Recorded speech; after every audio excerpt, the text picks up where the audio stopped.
Certa vez, Freud designou o ofício do psicanalista, dizendo que ele seria mais uma das tarefas humanas que são impossíveis. Então, ele pareou o psicanalizar ao governar e educar. Freud geralmente é muito duro, geralmente é muito contundente, dessa vez ele não se fez de rogado.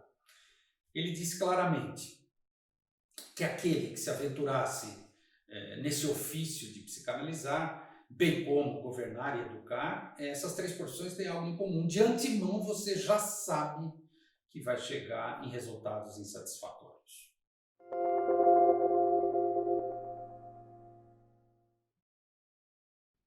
Então, nesse sentido, Freud admoestava aos psicanalistas que eles deveriam reduzir as expectativas, e claro, nas entrelinhas Freud estava dizendo, reduzir também as idealizações acerca da sua profissão. Se pensarmos no senso comum, quando pensamos em termos de carreira, ou em termos de profissão, de trabalho, pensamos muito em sucesso, em fracasso. Ele teve uma carreira de sucesso na empresa X, Y ou Z.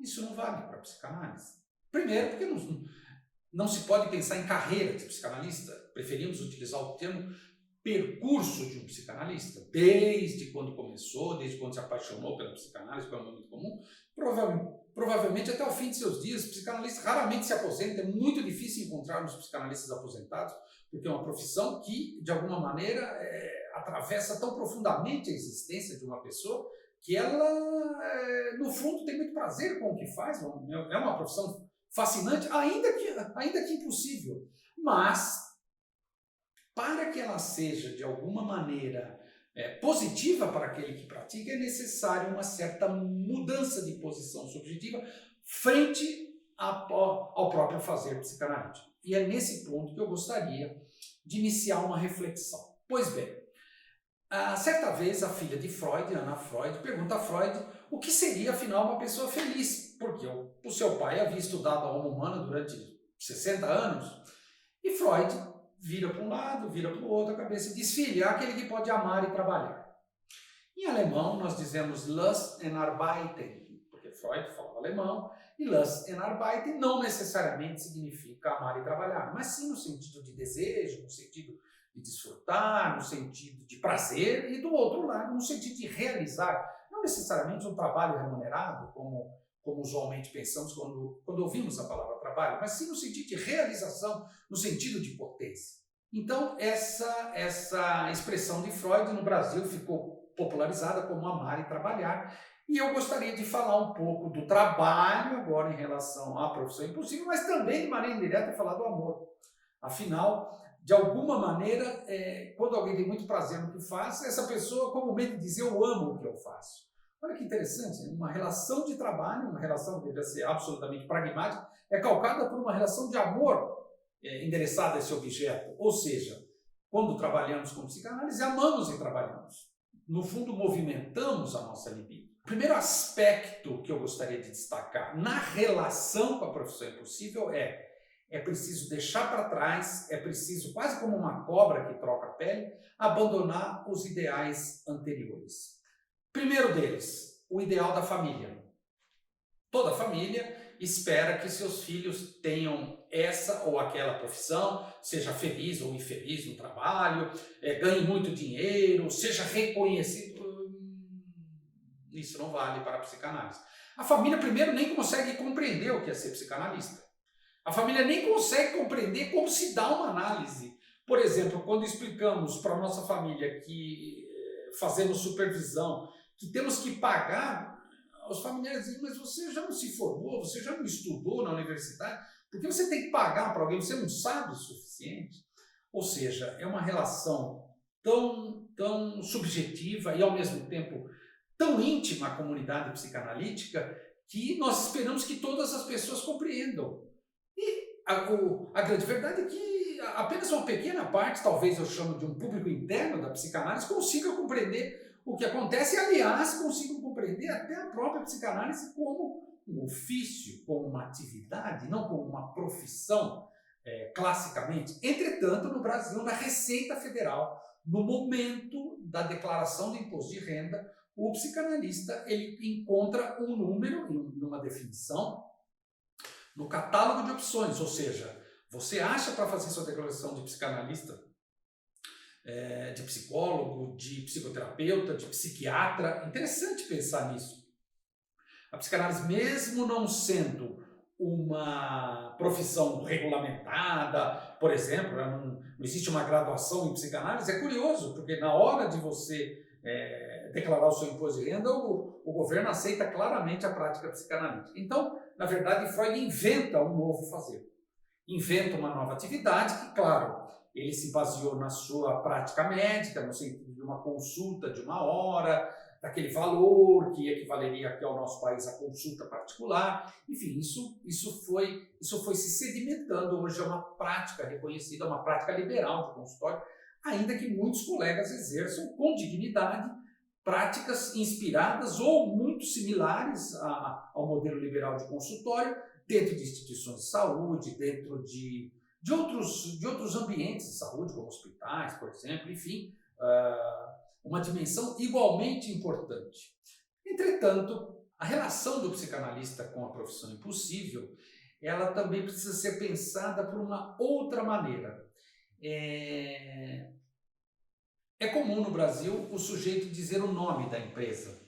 Então ele diz assim: eu sou fulano da empresa tal, ou eu sou cicrano da empresa Y, ou eu sou fulana da empresa X. E é curioso que se uma pessoa dessa, por exemplo, que eu acabei de citar, é demitida dessa empresa, é como se ela não tivesse identidade. O psicanalista não pode cair nesse equívoco de dizer eu sou psicanalista. Porque da mesma maneira como essas pessoas que estabelecem sua identidade, que mantêm um certo lugar a partir dessas afirmações, sou de tal empresa, sou fulano de tal lugar, o psicanalista ele não poderia, porque ele só é psicanalista de fato quando ele está no consultório, ou enfim, ou em qualquer outro dispositivo, atravessado pela transferência, naturalmente, daquele que o elege como psicanalista, e claro, escutando, fazendo a psicanálise andar. Isso Lacan chamava de psicanálise em intenção. E Lacan também valorizava a psicanálise em extensão, que é o psicanalista fora do tratamento, pensando a psicanálise, ou pensando a psicanálise na cultura, ou enfim, utilizando os conceitos psicanalistas para fazer outras reflexões. Isso também é muito importante, mas o que eu estou querendo dizer é que o psicanalista não pode apagar a pessoa de carne e osso, o ser humano que se apaixonou por essa arte. Porque senão caímos num risco, caímos num problema que é a psicanálise, o personagem psicanalista fagocitaria o seu praticante. E nesse sentido, obviamente, isso precisa ser tratado então numa análise, porque tem um excesso. A psicanálise, até mesmo por ser apaixonante, ela pode de fato engolir a existência de uma pessoa.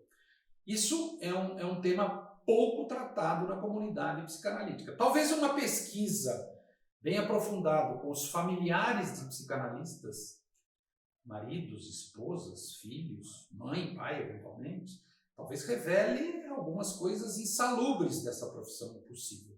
Certa vez a Luandro Salomé disse a Freud, que trabalhava intensamente de manhã até à noite com um número elevadíssimo de pacientes, e Freud disse num tom irônico: Lu, eu nunca vi uma tentativa tão sofisticada de suicídio, parabéns. Ou seja, tudo em excesso, naturalmente, pode ser questionado, tudo em excesso pode se transformar em algo complicado. Nesse sentido, Jacques Lacan tinha uma afirmação interessante. Ele dizia que todo excesso deveria ser questionado, exceto o excesso do bom senso. Ou seja, devemos abusar do bom senso. Então, a relação do psicanalista com a profissão impossível, quando ele conseguir atravessar, ultrapassar esse momento de idealização e ele desglamorizar o seu ofício, o seu trabalho, a sua atividade, que é muito digna e que é muito importante, ele provavelmente estabelecerá um outro tipo de relação. Certamente intensa, certamente, como eu posso dizer, profícua, proveitosa, produtiva, mas, como todo ofício, naturalmente, repleta de ossos, naturalmente. Óbvio, todo ofício tem seus ossos. Então, a profissão impossível que Freud dizia, de antemão você já sabe que você vai chegar a resultado insatisfatório, significa o quê? Que resultado você esperava para ser satisfatório? Então temos que pensar, inclusive, em relação a nós mesmos como objeto. O que exigimos do objeto psicanálise, ou o que exigimos desse objeto profissão impossível para nos satisfazermos. Então, nesse sentido, praticar a própria psicanálise também é um exercício de cura. Porque quando escutamos dezenas de histórias, dezenas de invenções, dezenas de saídas que os pacientes brilhantemente encontram para suas vidas, isso nos ensina. Lacan dizia claramente, tudo que eu sei eu aprendo dos meus pacientes. Então, quando saímos dessa posição tarefeira, dessa posição superegóica, por que não dizer, de submissão ao ideal, talvez possamos ficar mais leves, transformar a profissão impossível, não nesse sentido de que Freud dizia, mas talvez numa expressão brasileira muito comum. Quando dizemos de um menino arteiro, de um menino muito ativo, de um menino muito dinâmico, dizemos, meu Deus, esse menino é impossível. Isso não é uma crítica, isso no fundo é uma admiração pela vontade de viver desse menino. Ou seja, psicanalizar tem muito mais a ver com a pulsão de vida. Isso é uma questão de foro íntimo de cada um. Então, até mesmo psicanalizar diz muito de uma parte de nós mesmos que talvez tenhamos, inclusive, dificuldade para acessar. Mas para isso sabemos o caminho. É no divã.